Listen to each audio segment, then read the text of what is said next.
आप सभी को हमारा राम राम जी। और हम पी रहे हैं चाय सुबह-सुबह। देखो, ये ना मेरा साथी उठ जाता है चाय पीने के लिए, उठते ही इसको चाय चाहिए।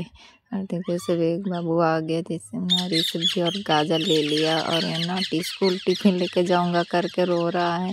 और मैं दोपहर के चाय बनाने लग रही हूँ। क्या पता हो जल्दी चाय पीते हैं, 3 बजे ये चाय पी लेते हैं। और देखो मम्मी ने चाय पकड़ दी और बाबू पी रहा है चाय। तो छोटा बाबू यहाँ पे सोया हुआ है हमारा नप्पू।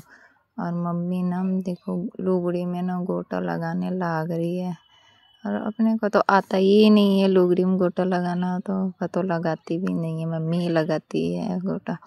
और मैं तो शाम की सब्जी बनाने के लिए ना लग रही हूँ काटने के लिए। फिर अभी तो काट के रख देती हूँ, फिर शाम को बना लूँगी मैं। क्योंकि सुबह लिया था ना वो गाजर के साथ पालक खरीदा था और वो गाजर की भाजी है।